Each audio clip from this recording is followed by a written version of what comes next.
From Washington, the McLaughlin Group, the American original. For over 3 decades, the sharpest minds, best sources, hardest talk. Hello and welcome. I'm A.B. Stoddard from Real Clear Politics. Our guest today is conservative writer Ryan Girdusky. On that note, we go to issue 1, the Kavanaugh testimony. I've had to relive this trauma in front of the world, and I've seen my life picked apart by people on television. In powerful testimony to the U.S. Senate this week, Christine Blasey Ford accused Supreme Court nominee Brett Kavanaugh of sexual assault. Later the same day, Kavanaugh denied those allegations. But with public disapproval of Kavanaugh's nomination now growing, some are wondering whether President Trump will pull his nomination. Question: will President Trump pull Brett Kavanaugh's nomination? Pat. No, he couldn't do something like that. Let me say, after Constance Blasey Ford had testified, I think the nomination of Judge Kavanaugh was pretty much finished because she had credibility, believability.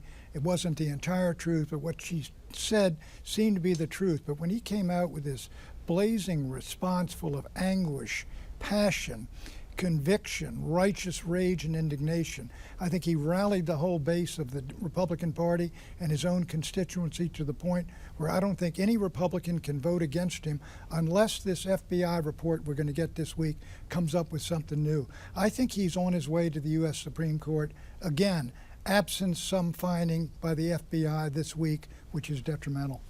Well, Christine Blasey Ford delivered a very dignified, quiet story that was very compelling. He came in the afternoon like a raging bull. It was like Jekyll and Hyde. He was a very different person from the Brett Kavanaugh we saw in the previous hearings. He was totally over the top, saying this was the Clintons getting back. This was a long simmering Democratic smear job. I thought he really tarred his reputation as a judge. I don't think, on that reason alone, he doesn't have a judicial temperament to sit on the high court. But what happened this week was really extraordinary, with 2 senators coming together, Jeff Flake and Mr. Coons, and pushing the pause button. They saved the Republican Party, they saved the Senate, they may have saved the Supreme Court, and they're now going to let the American public have a vote in this, because this is going to percolate over the next week. And what the FBI investigation should have been launched from the beginning, and they will present their evidence. And I think we'll likely discover that the drinking culture, the partying culture, that a lot of these accusers, witnesses, corroborators have talked about, that Brett Kavanaugh has strictly said he was not a part of, will indicate that he was not telling the full truth in the hearings, and that is also grounds for him not to be confirmed.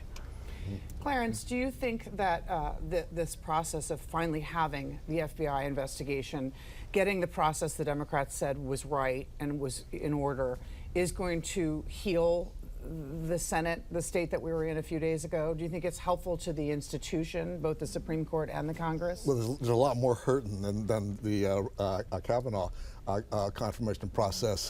We've been seeing this divide. I mean, I would go back to the Bork hearings and the Clarence Thomas and Anita Hill hearings and the Republicans' delay of Merrick Garland to say we've seen a grudge match building up here since the 80s that kind of exploded here with the Kavanaugh hearings. Most surprisingly, with that testimony you're talking about, you know, it looks like somehow he talked to President Trump the night before or something, because he was sounding Trumpian, you know, hard pushback, deny everything, be passionate, be loud, and he was even using some of Trump's language, referring to this is a national disaster, one of Trump's favorite words. I love that Queen's accent there, and this it all. I was watching saying let Trump be Trump. The Kavanaugh can't be Trump. People are playing the video of Kavanaugh, by the way, without the sound, and it looks like he's a screaming maniac. And I mean, this is really not the kind of temperament you want for a judge. Well, of course, we know that qualifications have little to do with this process. It's a political process, and Republicans are trying to hold on to solidarity. But Pat, I think Kavanaugh's speech there, if you will, was one to maybe firm up the base, but it takes more than the base to carry the Supreme Court. Lindsey Graham stepped in. You mentioned a political process. Yeah. Look, this is a farce. This is a fraud. From the beginning, you had 44 Democrats who were going to kill this nomination, find whatever dirt they could, go after this guy, destroy him. The idea that we've got a process here where people are objective judges about the intellect, temperament, accomplishment, and the rest of a candidate is absurd. But they got the FBI investigation. It's Ryan's turn to talk. Can a fellow Queens boy have a word? No. Please do. I want to ask you, at the end of a week, are Democrats going to ask for another extension? Absolutely. I think that there are certain things that are legitimate concerns, and I think there are certain things that are not legitimate concerns. I think that there are questions that arose from that hearing that people should explore. The fact that the lawyer lied to the Senate Republicans that she doesn't fly. The fact that the lawyer did not tell her client that the Senate Republicans wanted to come to her house. The fact that Dianne Feinstein suggested the lawyer to her. That's a very huge question, and there's a lot of political questions that come with that. Was this lawyer really wanting to set up this moment where she could sit there with her teary, with herself on camera, holding back tears? What does that have to do with 1982? With 1982? Because they wanted a political moment. Because there's no way that you could prove this assault. One thing. I never had braces, never my whole life. I cannot prove, though, I never had braces. Okay, this is ridiculous. No, it's this true. is not about It's whether you can prove whether or not you had braces. You cannot prove that this ever happened.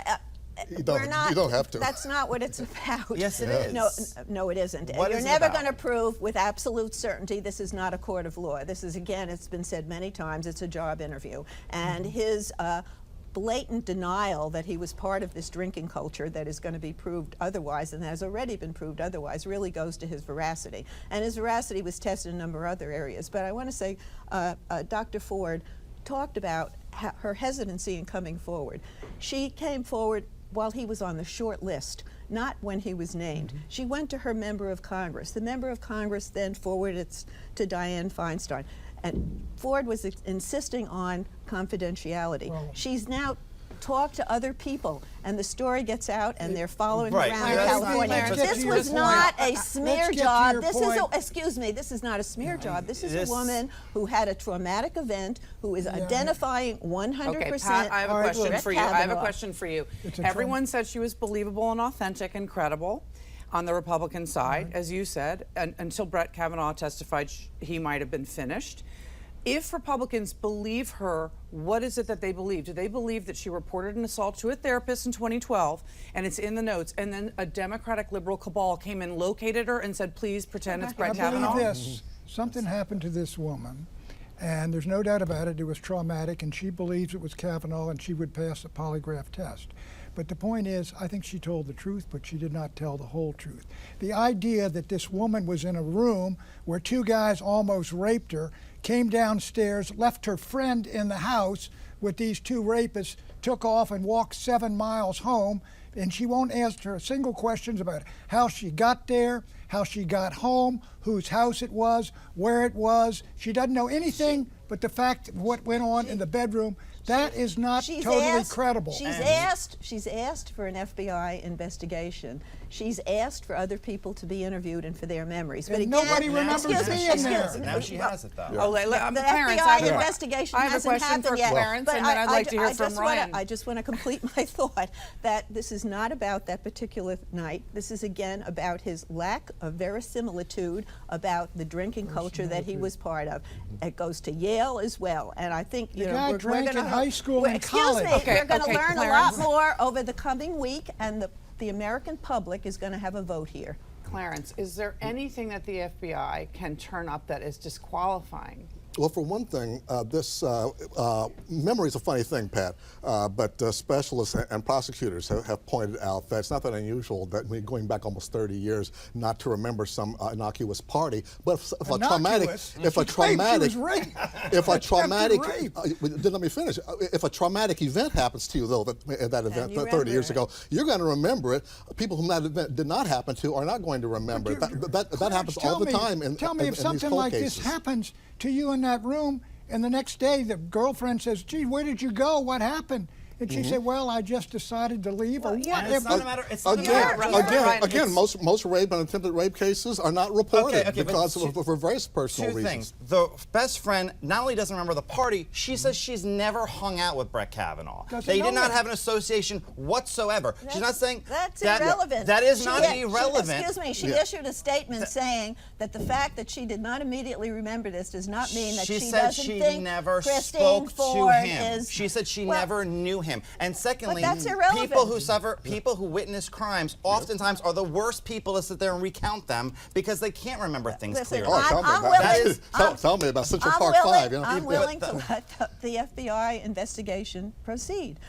Ford called for one. It's appropriate, and Mark Judge now said he's going to cooperate. I mean, the fact that the third person in the room wasn't even called is, that the FBI can't subpoena him, but he is saying he's going to cooperate. So we're going to learn some more over the coming week, and the testimony of these two people and how very different they were will percolate with the American public. Members of Congress will hear from their constituents when they go home. Can the FBI come up with something that's disqualifying? What would be disqualifying? Yes. A contradiction of someone's testimony that proves to be wrong in my judgment. A picture of them together at some point. And Eleanor, you're wrong. The American people aren't going to decide this. Susan Collins and Lisa Murkowski and Jeff Flake are probably going to decide it. We have an FBI. They're going to hear from their constituents. And the new poll that just came out showed more people are continuing to support Judge Kavanaugh. It was a poll that came out today, West Virginia and Arizona. He's soaring, Eleanor. He's soaring. Actually, he's not soaring, though. What are the numbers on that support? Okay, we're soaring, too. He's got some of the worst we've had. When we come back, UN showdowns.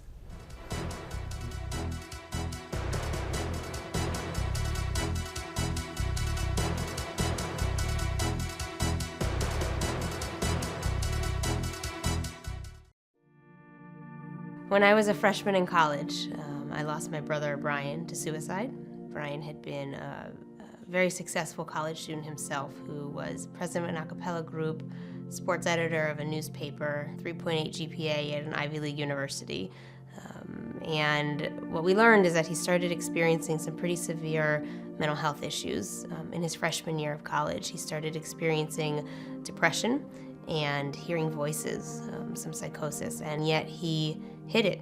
He hid it from me. He hid it from his friends. He hid it from all of his teachers because he was scared. He was ashamed. He didn't know what this meant. He thought he was the only one who was struggling, and he thought it was his fault. Brian eventually went and sought help in his senior year. The hopelessness and the helplessness that accompanies depression had gotten to him, and had gotten to him so strong that just about a year later, in my freshman year of college, Brian died by suicide.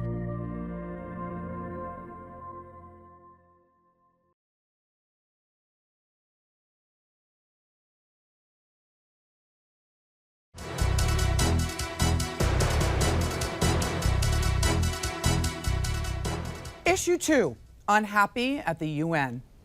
We will never surrender America's sovereignty to an unelected, unaccountable global bureaucracy. Addressing the United Nations General Assembly in New York City this week, President Trump lamented what he said was the UN's ongoing failure to reform. But the president also doubled down on the notion that patriotism and sovereignty, rather than globalism, should define a nation's foreign policy.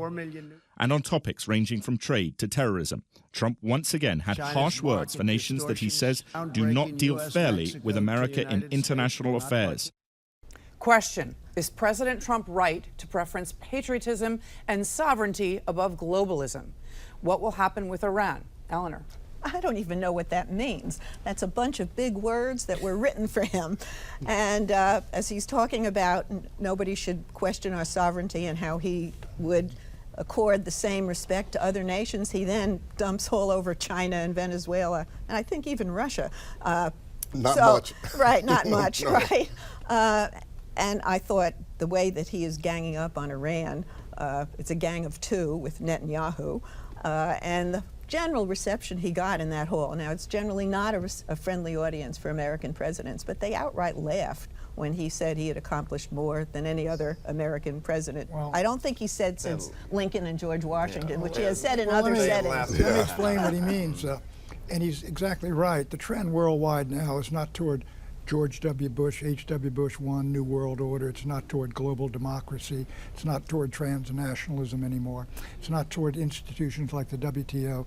All around the world, tribalism, nationalism, sovereignty, these are becoming issues. What's driving these is basically people's want to be, like Poland be Poland, and also the trade issues. And this is where the world is going, whether we like it or not. He's correct. But I agree with Eleanor in this, except to say, look, there is a real drive toward war with Iran. There's no question about it. It's inside the Beltway. You can read the op-eds in the papers. You can read the attacks on Iran, the terrorist attack in Iran. You can read 200 bombings by Israel in Syria on Iran-allied forces.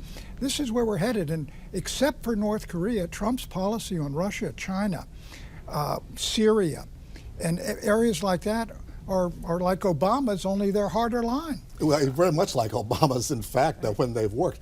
But Trump is very much anti-global, except when he feels like being globalistic. Right.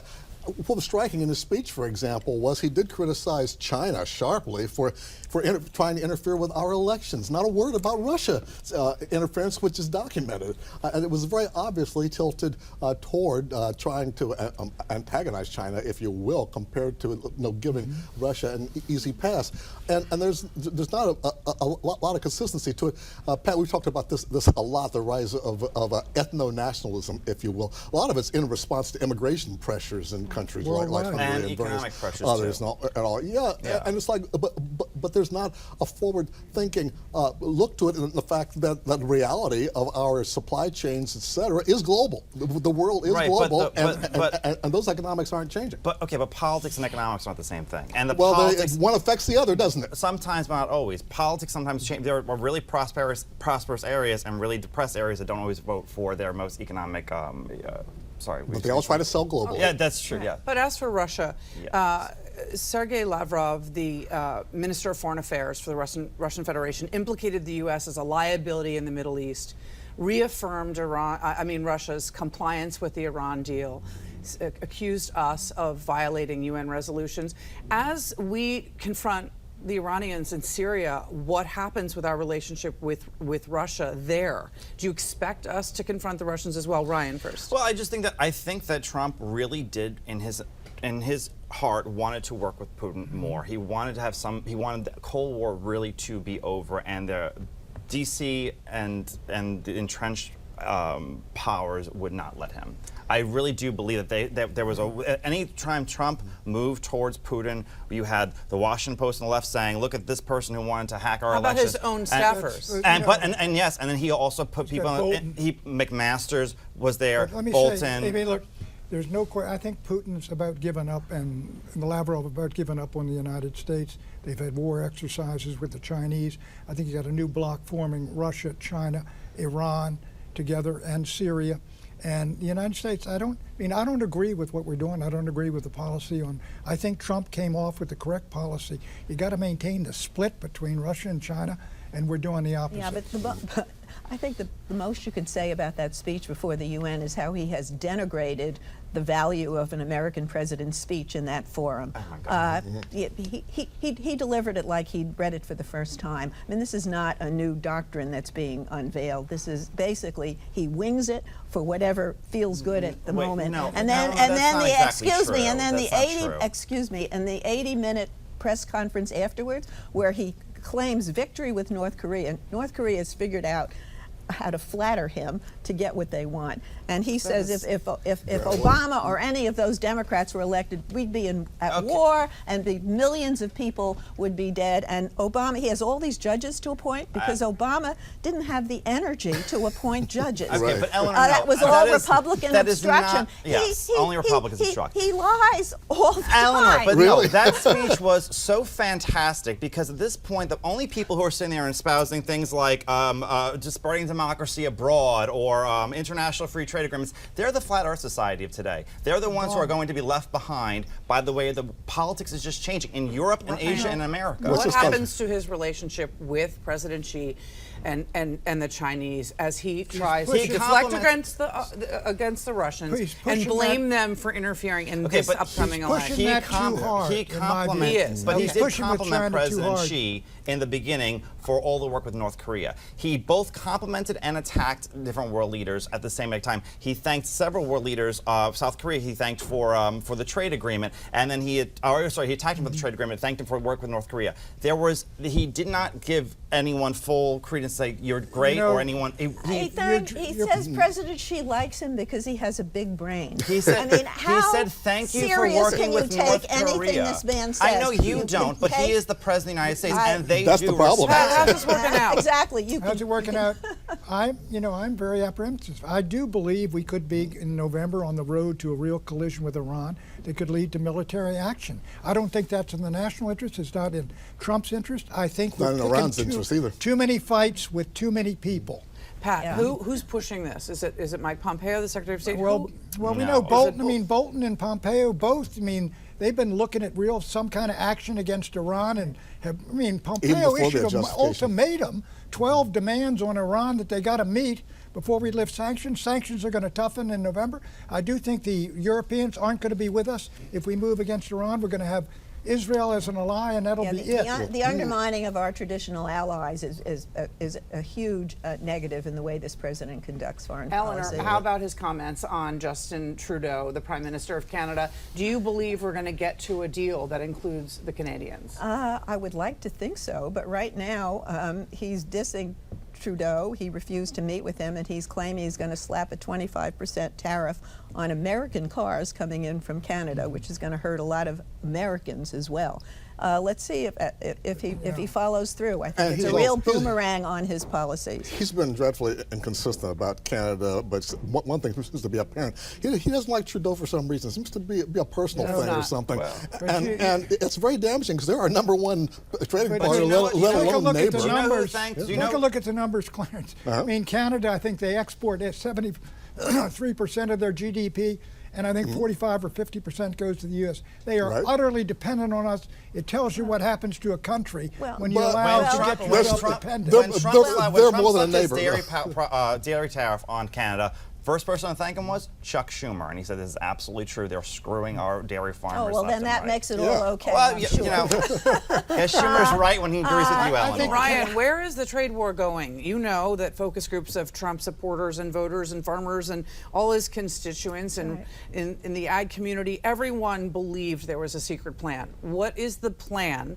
Are we going to fix it with the EU and the Canadians and then just solely confront the Chinese? What do you? I think Mexico is happening very soon. That agreement's on its way. I think that they will eventually get somewhere to Canada. I mean, it is our neighbor. We'll get somewhere with them. But I think ultimately Trump's thing is apply enough pressure. But ultimately, they will drop their tariffs on us, and then we'll have a more equal playing ground. The Canadians could well capitulate. But I'm not so sure about the Chinese. I mean, they're willing to impose deep sacrifices on their people, which they would have to do because they sell us 4 times as much as they buy from us. And they already are imposing sacrifices on their people, but their middle class is growing. It's bigger than the whole U.S. population. They sell us $500 billion. What will dollars. happen to the voters eventually when they realize there's not an actual plan? If the Chinese don't fold by March? At the moment, the voters that are affected by this think that the president is playing the long game and it's going to benefit them. When they go to vote in November, we'll see how much belief they have. But you've seen where Trump threatened sanctions. You've seen other countries lower their sanctions or come to the table to talk to him about it. South Korea just did that. South Korea just agreed to double the amount of American cars that they have because Trump threatened to get out of the South Korea free trade agreement. We buy more from all those folks than we sell to them, so we threaten them. They're much more they can be more easily harmed than we can. The president's strategy is just tighten the screws down, down, down until they cry uncle. I'm Let's see if they cry uncle. Yeah, I'm waiting to see some of these price hikes that follow tariffs are going to hit people right at Christmas time here. I'm waiting to see what the consumer reaction is. It'll be after going to the be. election, Christmas. Be after the election. That's all that Trump cares about, right? And we have those tax cuts for them to pay for it. So, I mean, that's the truth, though. The tax cuts, they're going to pay for it. Have you looked at the rating of the tax cuts? It and what is people less think popular they than get from them? People's Right, money, exactly. extra money would sit there and Yeah, probably deflect on most of those costs. I don't think so. Some will gain, some will lose. Okay. That's it, yeah. We're going to go to a commercial now, everyone. Thank you. We'll be right back with predictions.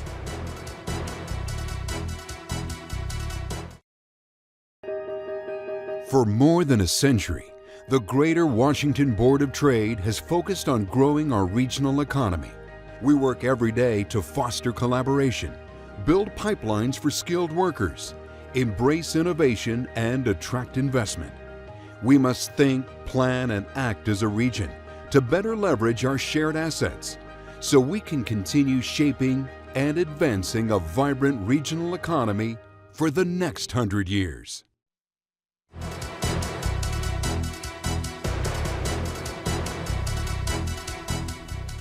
Okay, predictions. Pat. Mega prediction, we're going to have a confrontation with Iran right around the November election. Minor prediction just for this week, you're going to hear an awful lot more than we really want to know about a man named Mark Judge. That is for sure. Eleanor. Whatever the outcome of the Kavanaugh nomination is, I think it was going to help Democrats at the polls in November because either way it fires up their base. But something more important happened this week. We actually saw democracy operating in real time when two women, sexual assault survivors, accosted Senator Flake as he was in an elevator, and they held the door open, and they demanded, look at us, look in our eyes as we tell our stories. Are you going to just ignore what women have to say? They won't come forward anymore. And Flake was moved by it, and then he had a friendship with Senator Coons across the aisle, and the two of them came together, and it showed two people petitioning their government. A single senator on the Republican side could push the pause button on this and let everybody reflect for at least a week. So I thought it was a very good moment after a very kind of terrible partisan time. Ryan. The most interesting upcoming election will be the Kansas governor's race. It will predict the future of the Republican Party. You're going to see a lot of Mitt Romney Republicans endorse the Democrat, as has been happening already, and you're going to see a lot of labor groups start supporting the Republican. He already had the firefighters endorsement, and there are more to come, is what I'm hearing. Governor Chris Kobach. Governor Chris Kobach. I doubt it. Absolutely. But a Democratic governor in Kansas, it's hard to see. And there's a third-party candidate. An independent has a chance there, Greg Ormond. No, keep your eye on him. Wild card. I think President Trump will ease Jeff Sessions out of the Attorney General job after the midterms. And on the short list, Lindsey Graham. I predict that even after the midterm elections, President Trump will not fire either Jeff Sessions or Deputy Attorney General, because to do so would introduce unnecessary distractions in a lame duck session. However, if he fires one, it has to be Rosenstein. Thanks for watching. Tom is back next week. Bye-bye.